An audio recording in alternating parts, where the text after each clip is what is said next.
Welcome to Valley Veterans. This production of the Miami Valley Veterans Museum in Troy, Ohio is coming to you on a number of different venues. Could be YouTube, could be a local public access. We invite you to join us for this next half hour as we speak with Jack Mecham. Jack, welcome to Valley Veterans. Thank you. Good to have you here. Let me give a little introduction to Jack. Quite an esteemed record of accomplishment, and several of you will relate to this depending on your service. Jack is well qualified to discuss spy planes. Spy planes. Besides spending a couple hundred hours flying them, mostly out of the Lockheed plant at Palmdale, California, Jack has a history of flying covert missions in support of the Central Intelligence Agency.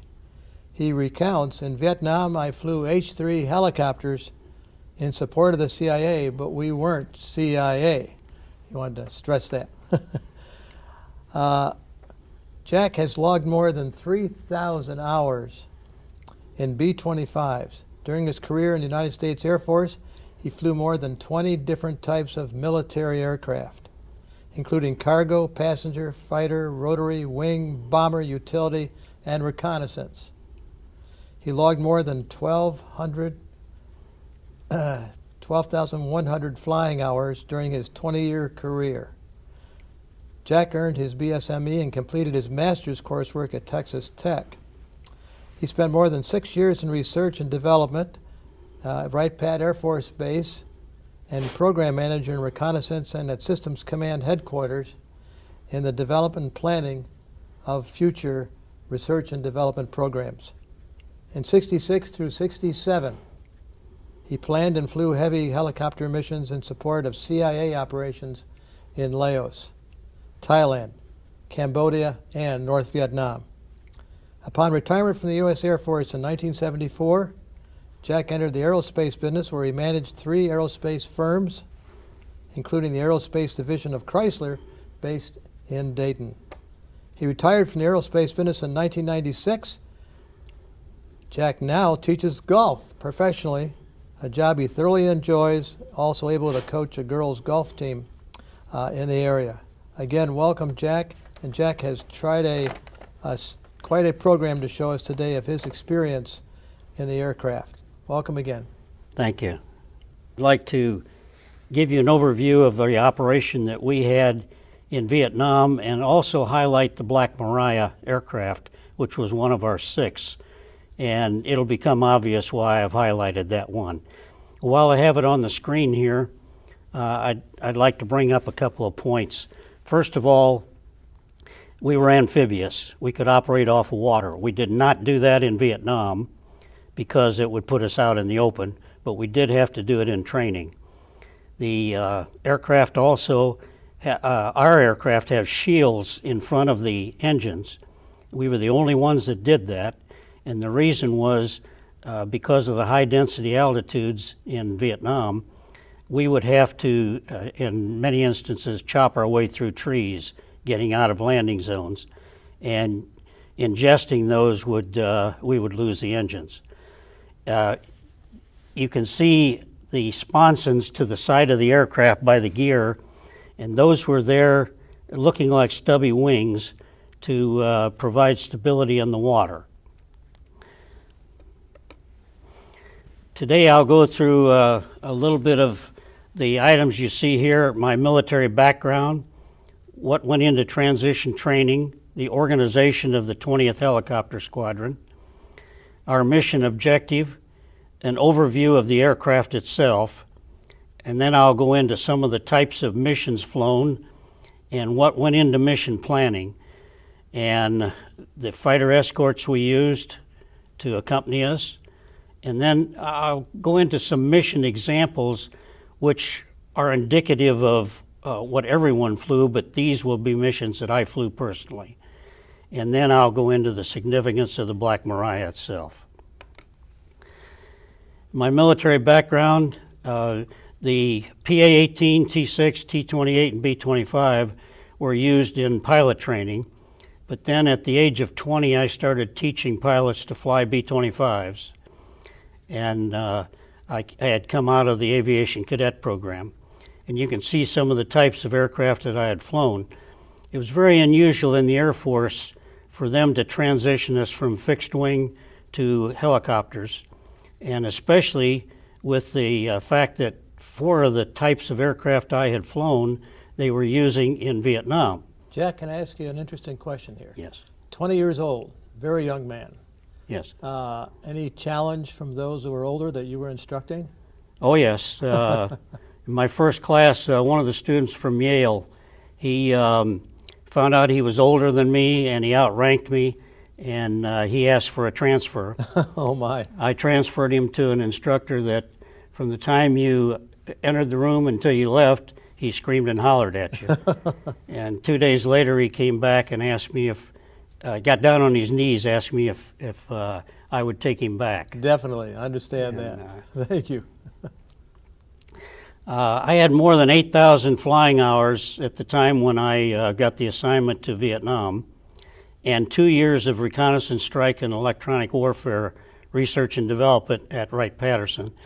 And I had a top secret clearance, which was important for this operation. Transition training took place at Shepherd Air Force Base, Wichita Falls, Texas. It lasted for approximately 75 days. During that time, the first 20 hours we flew H-19s, and the H-19 was a very primitive helicopter and had no stability to it. So it was quite a challenge to fly that.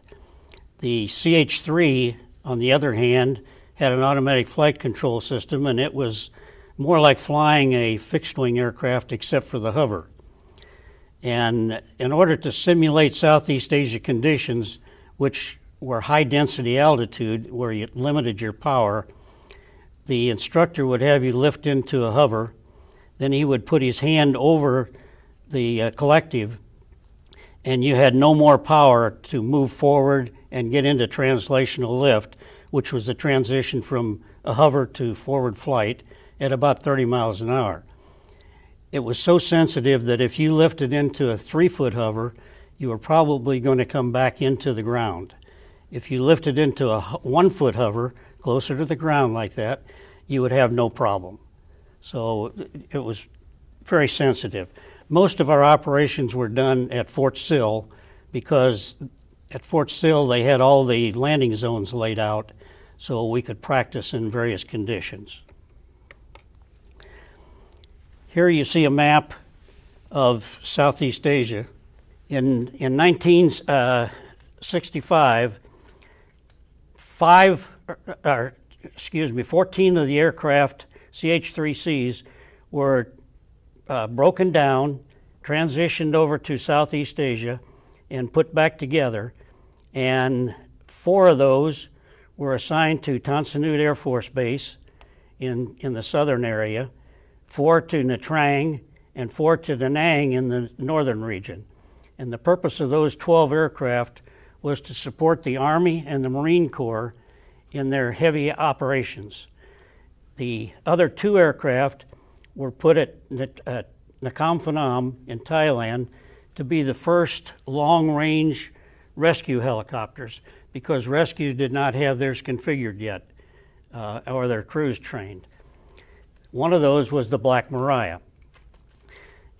Here you see the Ho Chi Minh Trail depicted in orange, and in the southern portion of Laos there was a branch that went over to the Mekong River, and the enemy would use the Mekong River to supply their forces in the Delta region. Later I will talk about the Bolivan Plateau, which was located just east of Ubon in southern Laos. And up across from Hanoi was a mountain that I'll talk about later in the presentation.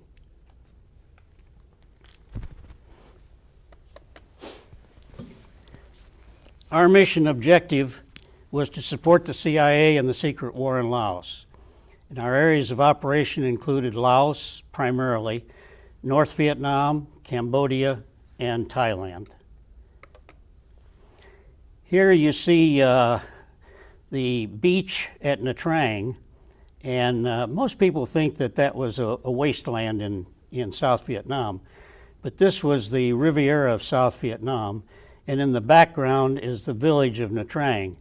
The beach was right across the road from the base. Here on the Bolivian Plateau, which was at that time the richest coffee growing area in the world, you can see that all of the structures, including the pens for the animals, were up on stilts. And the reason for that was the monsoons. When the monsoons came in, there was a lot of standing water. This is a depiction of Laotian Site or Lima Site 20A, which was north of Thailand, and this was the home of Air America. You see that rock in the background there? That was at the end of a 3,000-foot runway. So needless to say, the fixed-wing aircraft did not take off to the north or land to the south. And lastly, this is the western edge of the Bolivian Plateau, and that waterfall that you see there is almost 1,000 feet high. Jack, the waterfall reminds me of a question that was in my mind when you mentioned the monsoons before. When I served in Vietnam, things changed monsoon season versus other seasons. What did it do to those with aircraft? How did that change your operation? We still flew our missions. Rain or shine? Rain or shine. Do you remember any difficulties doing Well, that? of course, we flew on the treetops on our missions, so that didn't bother us there. But getting to and from, many times we would have to fly in the clouds, and sometimes at night, and there would be two of us, and that was quite challenging. It had to be. Wow. An overview of the CH-3. Early on in '66, when we acquired these for our missions, we upgraded them to CH-3Es, which gave us 3,000 horsepower. All non-essential equipment was removed.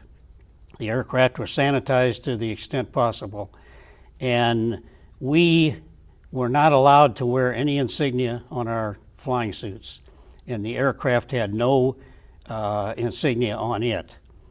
The rotor plane diameter of the CH-3 was 62 feet, and because of the 5 blades, we cruised at 200 miles an hour, and we were relatively quiet.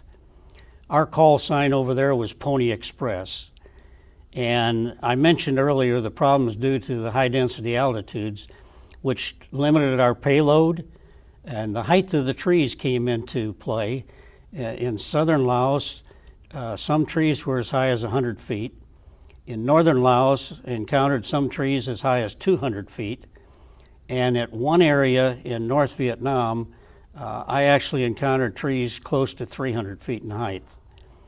And then the landing zone size, so that we wouldn't be expected by the enemy or seen by the enemy, the CIA would select very small landing sites, and they were much bigger than the aircraft. Types of missions we flew: infiltration of indigenous teams or individuals into landing zones near the Ho Chi Minh Trail. They would then infiltrate the enemy, move with them, and report on their movements. The exfiltration of the same is required when they finish their missions.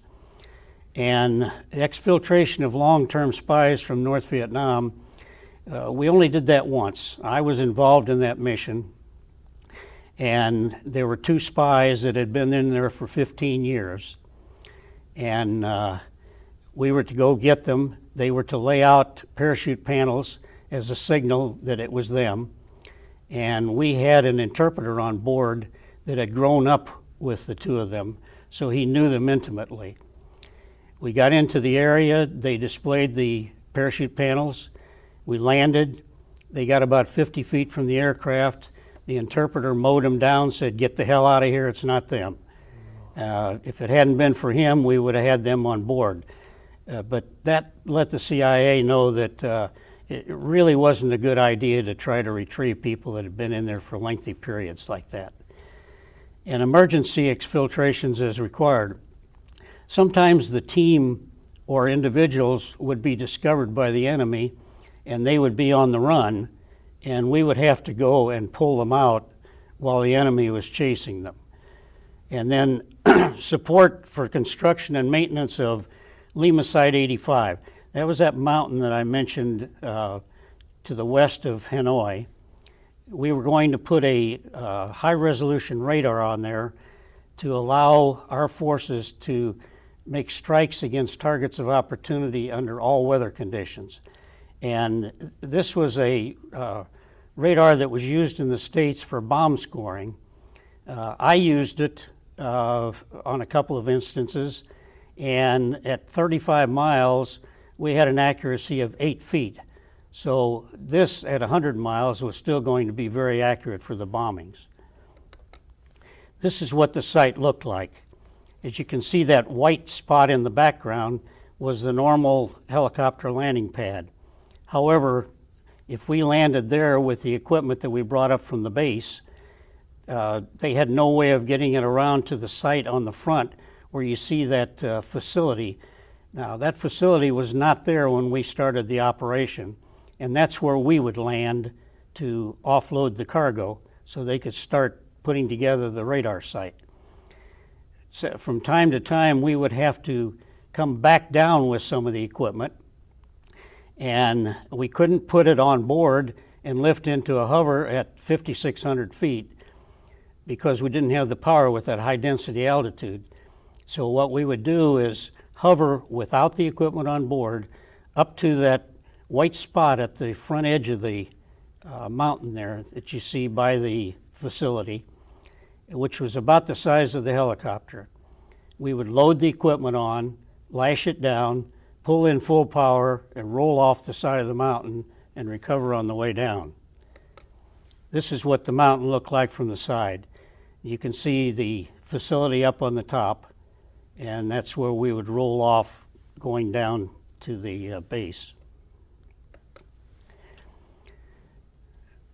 We also supported the Thai government in putting radios in villages to the northeast part of Thailand, which were subject to communist terrorist infiltration, so that they could apprise the government of the problem that was developing, and the government could take necessary actions.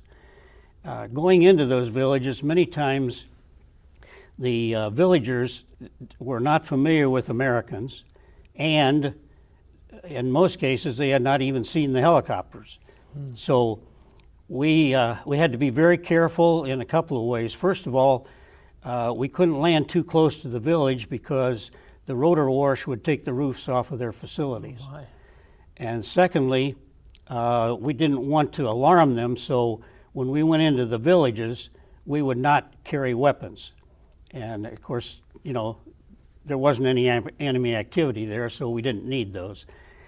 But it was still hard to break the ice with the natives, so what I did before I left the base, I would go to the base exchange and load up with candy and take it out there and give it to the kids, and that would break the ice. The Thai government did a lot of missions for them. There was a 2-star general that I worked with, Thai general, and they had a communist terrorist containment in northeast Thailand, and they didn't know how to go about getting rid of it.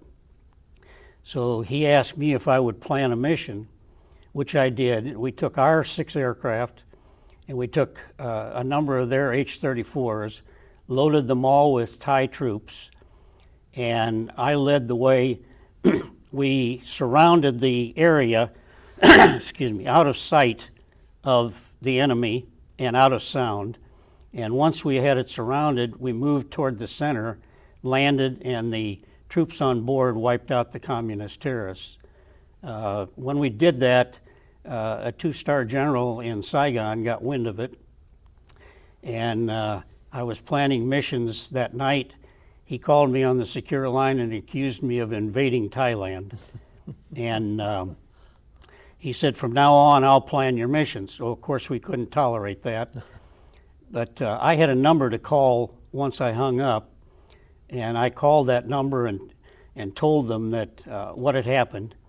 And about a half hour later, the general called back and said, "I apologize, I didn't know who you were, forget everything I said." The generals over there had no authority over us. They had no knowledge of what we were doing. Any slip would have jeopardized the entire missions. And then any other missions for the ties as required, and some of those were fun. We would go into the war games, watch the war games, have a banquet along the Mekong River, and then we went to the temple, and the general described to me what was happening in the temple. And he said, "Now, they're going to have you come up there, and each one of the ties is going to tie a string around your wrist." And he said, "When you go into town tonight, you leave those pieces of string around your wrist." And I had about 6 inches of string. And he said, "Tell me what happens." Well, I went into town that night, and people were falling at my feet like I was royalty. So they knew the significance of that. That indicated that I was a friend of those ties. And then we weren't required to, but in the northeast region of Thailand, they had had a lot of medical emergencies among the natives. And it took them up to 2 hours to get to the hospital, and the roads were very primitive. So I set up one aircraft on standby every night for medical evacuation. The first one I went on, a 12-year-old girl had fallen on a stake in the ground, and the stake had gone completely through her chest. And fortunately, they didn't try to extract it. They cut it off at the ground. And I got there in short order, picked her up, and instead of the 2 hours getting to the hospital, it took me 5 minutes. The doctor met us at the door, took her in, and the next day he called me and told me that another 15 minutes she would have been dead, and she recovered completely. Fantastic. So, it was a lot of pleasure in doing those kind of things. And then rescue is required. Many times when we would do missions, we would use the strikes as diversion. And when we finished, if one of the crews had been shot down and it was in our vicinity, we could go in and rescue those people without enemy interference at all. And the way we would locate them, the fighters with us, the A1s, they could locate their beepers. And then we would go in and rescue them, take them back to the base. And once we landed at the perimeter of the base, rescue would taxi out and we would put them on board. They would taxi in with them, and the reason for that was the news media would meet them, and they didn't want us exposed with unmarked helicopters and no insignia on our flying suits. What went into mission planning, it was done in the 713th Air Force headquarters there at Eudorn, and the single point of contact with the CIA was myself. I would talk to Dick Secord, who later became the Iran-Contra general. He would bring me his requirements, and it was up to me then to plan and execute the missions. And I flew approximately 140 missions during that year that I was there. A normal fragmentation order that we would put out, it would have the target coordinates, the time over target, and other pertinent details so that everyone involved would be aware of what was going on. On our fragmentation orders, I put out the time and coordinates for the fighter escort to rendezvous with us. They had no idea where they were going. I would tell them how much fuel they needed and what kind of armament was required. And then prior to departure, I would brief the helicopter crews, and we could look at, in three-dimensional photography, the landing zone so we could get acquainted with it. And on some occasions, there would be sensitive ancillary requirements that I couldn't even reveal to the pilots flying the mission because it was so sensitive. For instance, for one 3-week period, all missions near the Ho Chi Minh Trail rather than landing, being on the ground for a couple of seconds, just long enough for the team to jump off, the crew chief would have to exit the aircraft, take photos in 4 cardinal directions, and dig a pail of dirt. And the purpose for that was there was a company in the States that had developed a chemical which, when it was placed on the Ho Chi Minh Trail and the clouds receded, it would turn the trail into a quagmire. And, you know, all it would take is one slip of that information to alert the enemy. Jack, I gotta give you a little pause here. We're going to have a second program with you, pick up on your story, but we do have a couple minutes to make sure we conclude the story you're in, and then we'll invite folks to join us for the second show. Okay. Telephone priorities over there. We had routine, priority, immediate, general officer immediate, flash, and flash override. Each organization was assigned a priority, and they could not exceed that to accomplish their missions. I was authorized to use any priority necessary to get the job done. I would normally use immediate. Sometimes I would be preempted by a general officer immediate. I would have to go to flash. And in 3 occasions, I had to use flash override, which is reserved for the president. But of course, the president wasn't over there. No. Well, I think there's a great deal of interest in the rest of your story, and we're going to end up on this one, on that mention of the president, as we wind down this particular half hour. We welcome you back again. We're going to do a second show with you, Jack. And those that are watching here today, be sure to see the second half, taking us back to the Southeast Asia, taking us back to a career well-lived and well-established. Again, this is Valley Veterans, produced by the Miami Valley Veterans Museum at the DATV studios in Dayton. I'm Carl DeSantis, asking you to think about returning to watch the second half hour. We are located, the museum itself is located at 2245 South County 25A in Troy, Ohio. We'd love to see you out there. Join us for the second half hour real soon. Thank you. Thank you, Jack. You're welcome.